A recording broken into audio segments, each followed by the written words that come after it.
You have roughly the same number of hair follicles as a chimpanzee. The exact same number. So why does a chimp look like it's wearing a fur coat, and you don't? Except for one very specific patch on your face. This isn't a small mystery. It's one of the strangest unsolved questions in human evolution, and for over a century, scientists couldn't agree on the answer. Some of the smartest researchers in the world have spent entire careers just trying to explain why you're basically a hairless chimp with a beard. Let's start with the bigger question first, because you can't explain the beard without explaining the disappearance.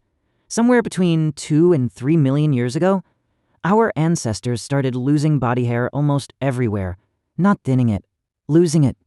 Every other primate on the planet kept theirs. Every single one.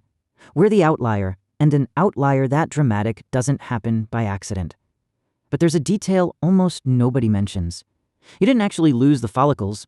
Remember, you still have roughly the same count as a chimpanzee. What changed is what grows out of them. Most of your body hair quietly switched from thick, dark, coarse hair to something called vellus hair. Fine, short, almost see-through strands that barely register. The factory never shut down. It just started making a completely different product.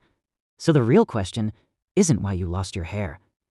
It's why your body reprogrammed almost all of it to stop working like fur. The leading explanation comes down to temperature. Anthropologist Nina Jablonski has spent decades studying this, and her research points to one core problem. Early humans were becoming persistence hunters. They weren't ambush predators.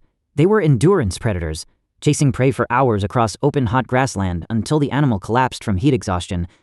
But running for hours under the African sun creates a problem.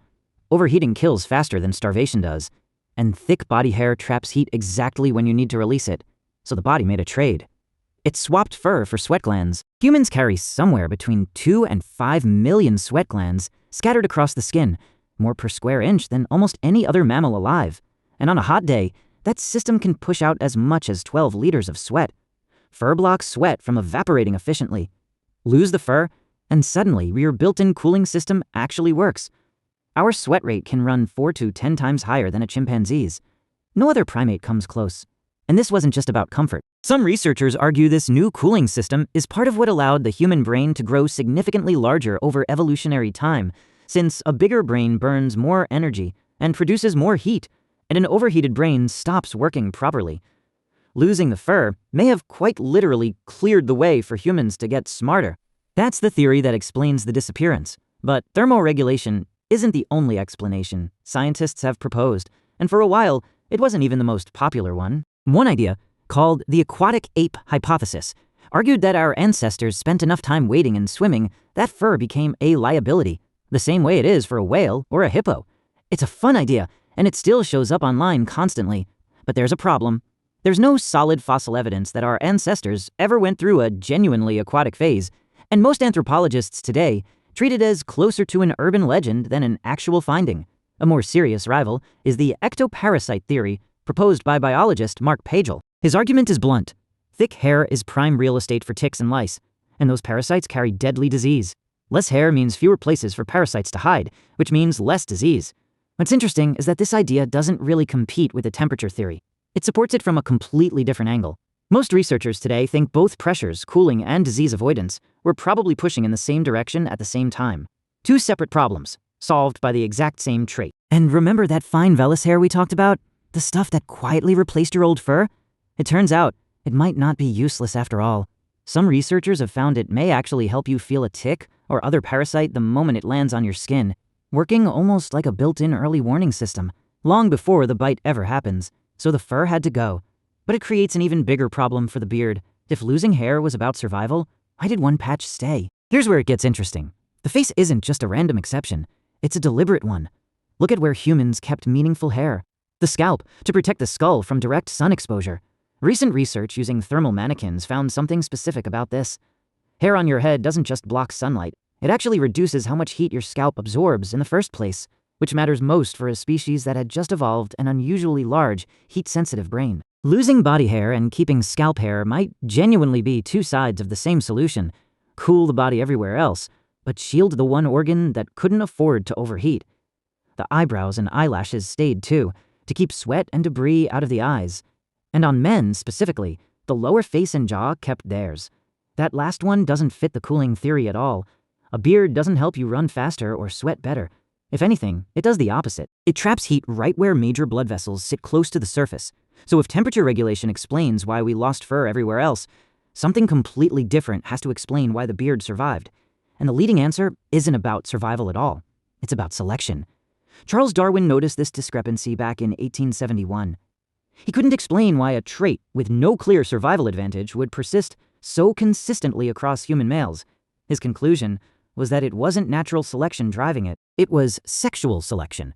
A trait that stuck around not because it helped you survive, but because it helped you get chosen. Modern research has backed this up in ways Darwin never could have tested. Evolutionary researcher Barnaby Dixson has run multiple studies asking people to judge photos of men with different amounts of facial hair, everything from clean-shaven to full beard. The pattern shows up again and again. Heavier beards get rated as more dominant, more mature, and more capable of defending resources or status. And this isn't just a Western pattern either. When Dixon ran the same kind of study, comparing participants in New Zealand with participants in Samoa, two cultures with very different beauty standards, both groups still rated bearded men as higher status. That kind of cross-cultural agreement matters. It suggests this reaction isn't some modern grooming trend or a stereotype borrowed from movies. It's tapping into something older than culture. Here's a twist, though. Bearded faces don't always win on attractiveness specifically. Some studies find women rate clean-shaven faces as more attractive, even while rating those exact same bearded men higher on status, age, and competence. So a beard might not work like a simple beauty filter. It works more like a resume. Even when a full beard isn't universally rated as the most attractive option, it still consistently reads as older, tougher, and higher ranking. And in a small tribal group, being read as high status and formidable could matter just as much for survival and reproduction as being seen as conventionally good-looking. Here's the part that makes all of this make sense biologically. Facial hair growth is directly tied to testosterone and to androgen receptor density in the skin of the jaw and chin specifically, far higher density than almost anywhere else on the body, which means a full thick beard isn't just decoration. It's a visible readout of hormonal signaling that was happening under the skin the whole time. Ancient humans couldn't run a blood test, but they could look at a man's face and get a rough read on him instantly. That's a massive advantage in a small tribal group where you needed to size up allies and rivals fast, long before you ever spoke a single word to them. There's a second theory, too, that the beard worked as passive protection, a small buffer against blows to the jaw during the physical conflicts that were far more common in ancient social hierarchies than they are today. It's a compelling idea, but when researchers actually went looking for proof, the evidence didn't fully hold up. A study that combed through years of fight records from the Ultimate Fighting Championship compared bearded fighters against clean-shaven ones and found no measurable protective advantage. Beards didn't reduce knockout losses. They didn't improve a fighter's odds. So the armor theory sounds good on paper, but the numbers don't clearly back it. Which brings us right back to the strongest explanation on the table: signaling. So you end up with two separate forces acting on the same patch of skin. One force stripped hair away almost everywhere because heat was the enemy of survival. Another force kept it in one very specific place, because on that one part of the body, hair wasn't fighting your biology. It was advertising it. That's why the answer to why men have beards isn't really about hair at all. It's about information. For nearly the entire span of human history, before spoken language was fully reliable, before you could ask someone their intentions directly, your face was already telling a story to every single person who looked at you. Which brings us to now. You probably shave that story off most mornings without thinking twice about it. A few strokes of a razor, and a signal that took millions of years to evolve is gone in under 2 minutes. Some men spend just as much effort growing it back out, styling something their ancestors never had a choice about growing in the first place. Either way, you're not just managing hair, you're consciously editing a signal your body has been broadcasting since before you could speak. Your ancestors never got to choose.